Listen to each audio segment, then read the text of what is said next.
Hello and welcome to the state of Kentucky on Friday. I'm Bruce Maples, the publisher of Forward Kentucky. Glad to have you with us. I want to say some words and have you think about what you imagine. What do you see in your brain, in your mind, when I say these words? Let's start with East Kentucky, Eastern Kentucky. If you're from there, you have certain images in your mind. If you're not from there, you probably have certain images usually having to do with coal or coal mines. Let's try another word. How about Appalachia or Appalachia, as somebody told me it's supposed to be said? Well, you probably have, again, unless you're from there, you probably have images that are based on pictures we've seen of sometimes poverty and what people call hollers and mountains and a lot of forests and that sort of picture in your mind when you think of Appalachia. Well, let me throw another word at you. Agriculture. I would imagine that agriculture and Appalachia don't necessarily go together in your mind. You're probably thinking, well, except maybe on top of some of those mountaintop removal mountains, doing row crops in Appalachia would be pretty hard. But yet we've had an announcement this week about a new thing coming in Kentucky, in East Kentucky, toward Appalachia, called AgriTech. And I have to admit, it's only the second time I've ever heard that word. But we've got somebody here today to talk to us about it. Jonathan Webb, who is the CEO of a company called AppHarvest. And he's going to join us and talk about what AgriTech is. Jonathan Webb, welcome to the state of Kentucky. Well, hello, yes, and as a Kentuckian, it's a beautiful blue sky day here out in Moorhead, and look forward to joining the conversation with you here this afternoon. That's great. Tell us a little bit about yourself first. Yeah, so I grew up in Kentucky. My grandmother is from Whitley County. Have a sister who married a gentleman from the Pikeville area, and I grew up around Lexington early on in my life, and there's deep ties between Lexington and the eastern part of our state. I try to scratch my head and think about that why sometimes, but maybe with the airport and being one of the closest airports and the foot traffic that comes through and heads out east, but grew up here in the state and then went to the University of Kentucky and out of undergraduate, I moved out of the state. And that was because I was looking to find work in sustainable development at the time and couldn't find a whole lot around here. So I spent about 10 years in New York and DC building some of the largest solar projects in the southeast of the U.S. before moving back to Kentucky for this venture. And then now very fortunate where we're going to be building large scale sustainable ag facilities and doing it in a place that I love very much here in Kentucky and now a place here in Eastern Kentucky where we're going to be rolling out more facilities in the coming years. So thank you for having me this afternoon and look forward to discussing a bit of our work. Well, so the name of the company is AppHarvest, and it's supposed to be about AgriTech. So what is AgriTech? Yeah, so agriculture as we look at it today, it's, I guess you could say the beginning technology was the wheel. And if you ask Wendell Berry, I'm sure he'd say the tractor might be, what the tractor was a huge piece of technology that revolutionized farming. Mm-hmm. And then now you have a whole nother layer that's compounding in different ways, hitting all at once with agriculture, software, sensors, lighting, AI and robotics. And all of this is going to revolutionize agriculture in a lot of different ways, some of which it's predictable on what the outcomes are going to be and how it's going to unfold, some of which aren't predictable. And it's trying to figure out where's all this heading. But a country that's figured it out incredibly well is the Netherlands. I would encourage your listeners to look up the National Geographic article, "This Tiny Country Feeds the World." And that's a country that then when we say, what does the future of farming look like? it looks like farming in the Netherlands. They've really already done it. They're using robotics and AI. They're using software and sensors. They're using lighting and humidity controls to use 90% less water than open field ag, 30 times yield per acre, no chemical pesticides, non-GMO seeds. So it's bringing technology to agriculture in ways that level us up beyond where we're at. And it should be an exciting time for a farmer who's been in farming their whole life. There's a lot of tools. I mean, I go back to when you talk about technology, people get a little standoffish at times and can take a step back. And again, I would just encourage people to think through. Think of a tractor. I mean, that was technology, and think about it. Didn't push the farmer out. It made life a lot. You could get a lot more production, and in some ways, it made farming a little bit easier. And that's all these are. These are tools that the technologies are going to continue to evolve. But our governor leading a task force. It's really about information sharing, getting the information to our universities, getting the information from our universities out to farmers.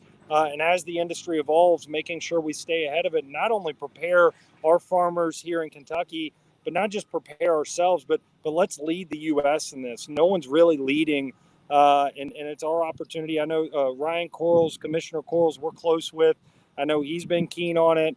The mayor in Lexington's taken a keen interest in this. And now we're universities, and it's a big table. There's a lot, there's a room for everybody at this table. And, I think all of us working together and collaborating as farming evolves is not only going to make us better individually, but make us really strong as a state to lead here in the U.S. But, I mean, it's one thing to have a partnership and to share information. It's another thing to build things. What's your goals in terms of AppHarvest itself? What are you trying to do with the company?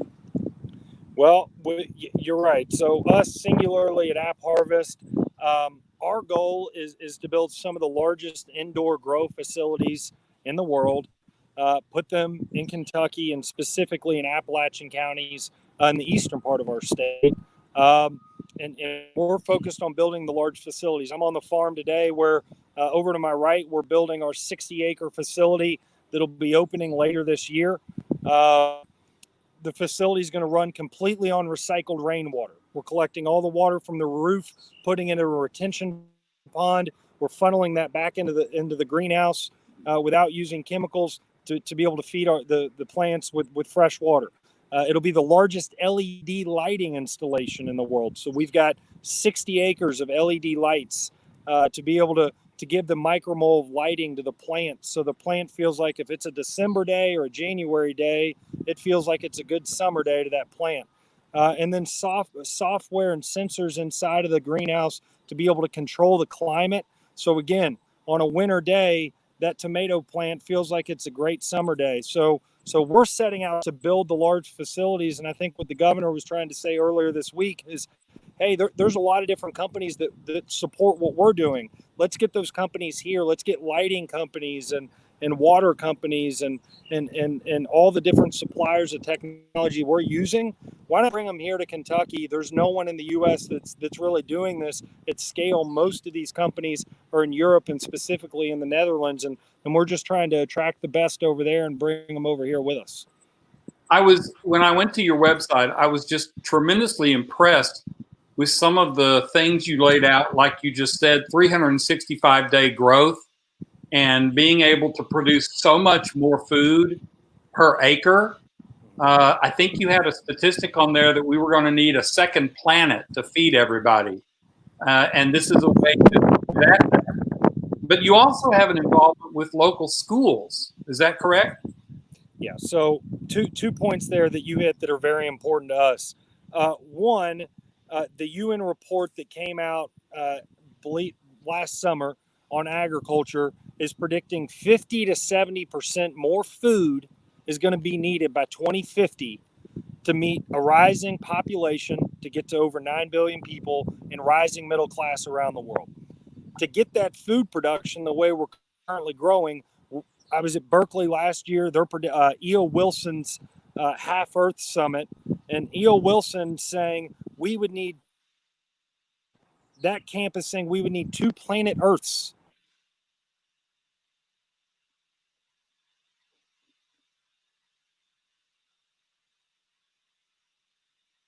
Well, your connection froze, I think.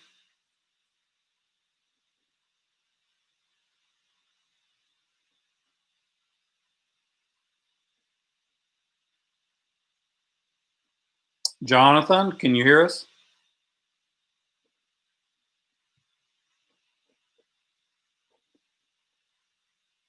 Well, let me put up some pictures and maybe Jonathan can get back with us in just a minute. I want to share some pictures from this facility. I have to say that for those of us in Kentucky, we've heard stories before of things that are going to happen. But one of the things I'm very excited about is that they sent me some pictures of what's going on out there near Moorhead, and I want to share those with you now. So let me put this up so you can see it really well. This is the beginning of some of their construction, and you can see that we're talking greenhouse. You can see the building and how big it is, but here's a better shot. This is an aerial view showing the building in progress. You can see all the construction material there, and it's actually 2 buildings, both of them serving as a greenhouse. And then here is where they're at right now. That's not small. When they said the world's largest greenhouse, they're not just kidding. That is a significant piece of work. And one of the exciting things to me is that they're going to be using this not only with their own work, but they're working with students and farmers in the area and so on and so forth. Okay, maybe we've got Jonathan back with us. Let's see. I apologize. Okay, can you hear me now? I can hear you. Can you hear me? Yeah. Can you see the picture? I can. Okay, so we're talking about your construction work. Do you want to tell us anything about what's on the screen here? Yeah, no, so that facility is being built out to our right. It's 60 acres under glass. It'll be one of the largest indoor grow facilities in the world. And we'll have about 2.7 million square feet of growing area. The middle area you see there is going to be where our office is, and where we're bringing all the water in and then pumping water out to both the east and west side of the greenhouse. The back side of that is the east. The front is the west. We've designed it at a perfect east-west orientation where the sun will come over top. We'll take all the sunlight, and then we have lighting control on the inside that whatever micromoles of light are not coming in by the sun, we'll be adding artificial lighting. And this facility will be opening later this year. And we plan to put several more facilities like this throughout Eastern Kentucky in the coming years. Okay. So what is this? So that is at Shelby Valley High School. We put a small shipping container.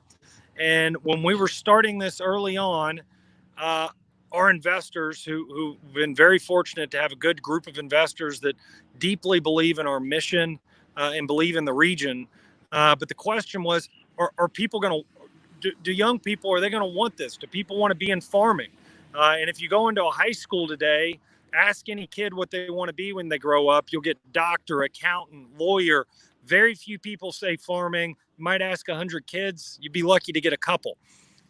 So we placed this unit at Shelby Valley High School, about $150,000 investment at this point we've spent on just private sector capital. And we opened an ag class with the principal there. We had an overwhelming response by the high school. We had too many students that went in that we couldn't take. And we're extremely proud of those young kids that have been growing fresh leafy greens, supplying the community. That we've been giving them out to local nonprofits. We've been giving them out in the school. And when people ask me, do young people want to be in farming? I say, I'll drive you down to Shelby Valley High School and introduce you to a big bunch of kids that do. And part of this is putting the technologies in the classroom so young people know what the future of farming looks like. These kids are running this farm on an iPhone and an iPad. We have LED lights on the inside, software and sensor controls, and letting young people know this is the future of agriculture. It is very technology heavy, and it is vibrant and exciting. And so for us, it was a short investment for us early on. That for us was a very big catalyst in giving us confidence to know that young people here are excited about agriculture, and we look forward to rolling that program out to more high schools throughout Eastern Kentucky. That's just really exciting. Very cool work there. I while you were dealing with your tablet issue, I talked about the fact that those of us who have lived here for a while are used to hearing stories of this is going to do this and we're going to get this many jobs and here this thing is coming, and then not ever seeing anything. And it was tremendously gratifying to me to see those pictures of the building. So when do you think you're going to be opening that first facility, that giant greenhouse? We're going to be opening that facility later this year. And as a Kentucky, I agree with you more. There's been, and look, to go after big efforts, it's not going to always go perfectly as planned. And that's just life, right? But we wanted to be a little cautious, especially involving, a big initiative like this, that we wanted to make sure as a company, we at least were out front doing our job. And that's why, if people want to see, is it real? I encourage you to drive down 801 and you can see it. It's real. It's going up, and we're going to build more. We've already got the first one going up here in Moorhead. So I'm out here on the farm today. I apologize for the technical capabilities, but that's part of, just getting this thing up and running out here is getting Wi-Fi out running. But yeah, as a Kentuckian, I think a lot of us take pride in this state. We love our state, and we've got to build a future in the state that we all want to be proud of.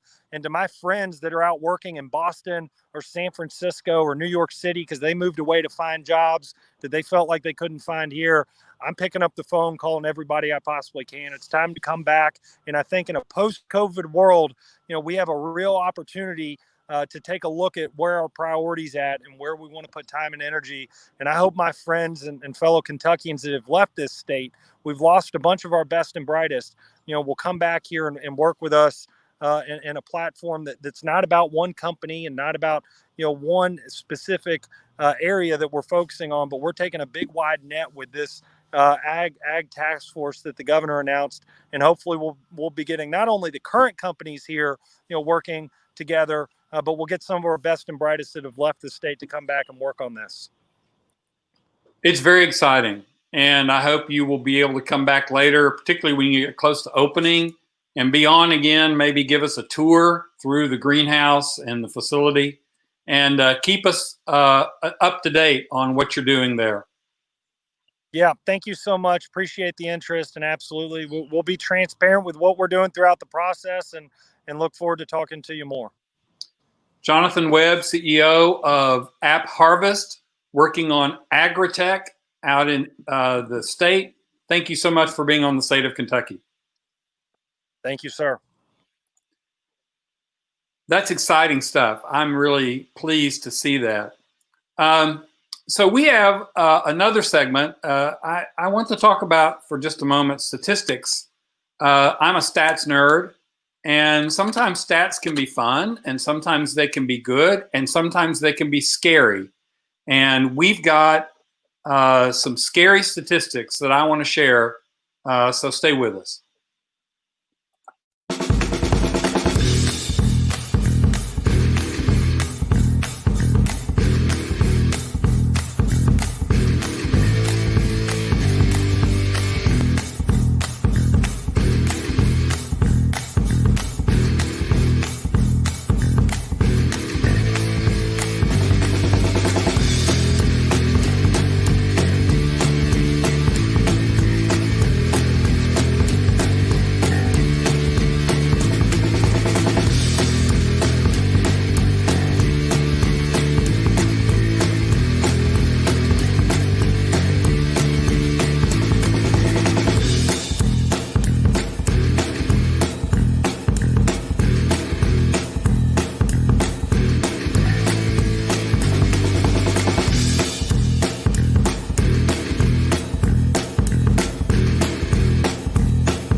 All right.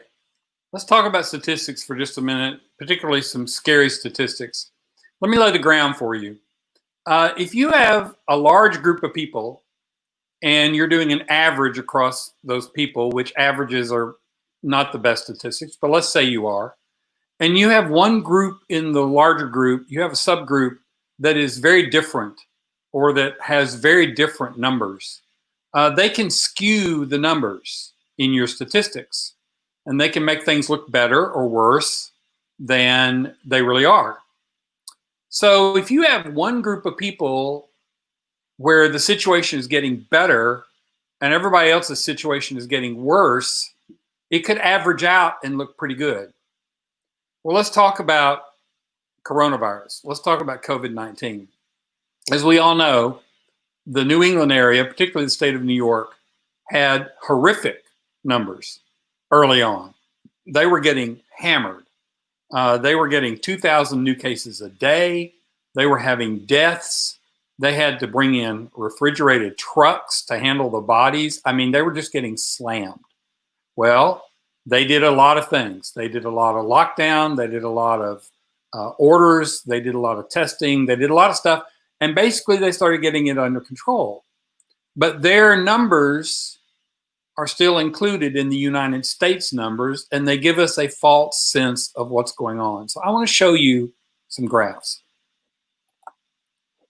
So here is the graphs in the United States, excuse me, the cases in the United States with the New York cases pulled out. This was done by Josh Marshall up at Talking Points Memo. And if you're not following Talking Points Memo, you should. It's a great, great site with lots of good information. But he made a point of pulling out the New York numbers, and that's the blue line at the bottom. So if you take the New York numbers out and you take the rest of the United States, that's the red line, you can see where the rest of the country is going. New York and New England in general have things under control, but the rest of the country does not. So let's look at another graph.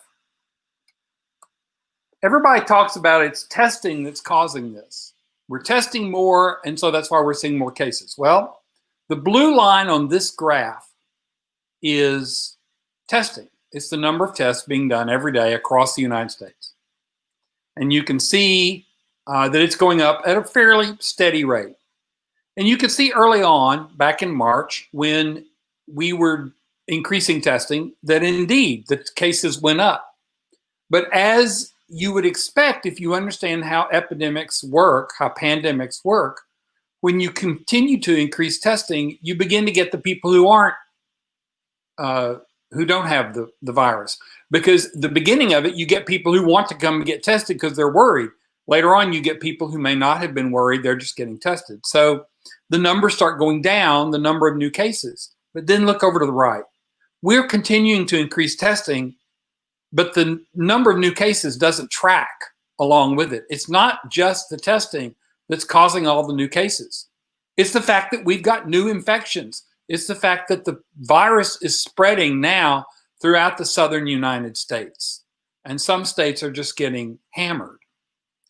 Now here's the last graph. This is a comparison of not New York, but the EU. The EU is the lower line, the blue line. They had a spike just like we did, and then they sort of got it down. And if you look now, the European Union, which has more people than the United States does, across the entire European Union, they're running about 5,000 cases a day. We're running 30,000 cases a day and sometimes more. We actually hit 35,000 a while back, a few days ago. This is a train wreck of a response to COVID-19 by the federal government and by a number of state governments. There are some states that just went and opened up, and now they're looking at, hey, we're going to have to close everything down. There are states where people are fighting about wearing masks, and in the meantime, they have more daily new cases than New York had. This is what you call a failure of governance. Notice what I said, governance. The government provides governance, and this is a failure, and there's no other way to put it. Now, we're all fortunate in that in our state, we have a governor who took the lead and made some tough choices and has continued with the public health department to make some tough choices. So our graph doesn't look like that. Yeah, we're sort of plateaued around 200 new cases a day, maybe a little bit more. Our death rate has dropped. Our hospitalization rate is stable. We have 50% of our beds are available. We have 30% of our ICU beds are available. They're talking about some cities in Southern California and Texas and Arizona and places like that where they're going to have to ship patients to other states because they don't have enough space. So when somebody talks to you about wearing a mask, or when somebody says it's not that big a deal, go to Talking Points Memo and pull that graph up and say, this is what's happening in our country right now. And if we don't wear our masks and deal with this, it's going to happen in Kentucky. So Kentucky, let's be smart. Let's wear our masks, wash our hands, get tested, stay socially distanced, put those masks on your kids when fall comes, and let's not be like those other states and like that graph, and let's see what we can do to have good governance in our state. That's all for this week. I want to tell you that next week, what are we going to be talking about? The primary. We get results on Tuesday, and I already have a couple of guests lined up for next Friday who are wonderful at analysis, and I'm already looking forward to talking about it. And frankly, I'm looking forward to seeing who wins, as I'm sure you are too. So until next time, this has been the State of Kentucky. Thank you for joining us.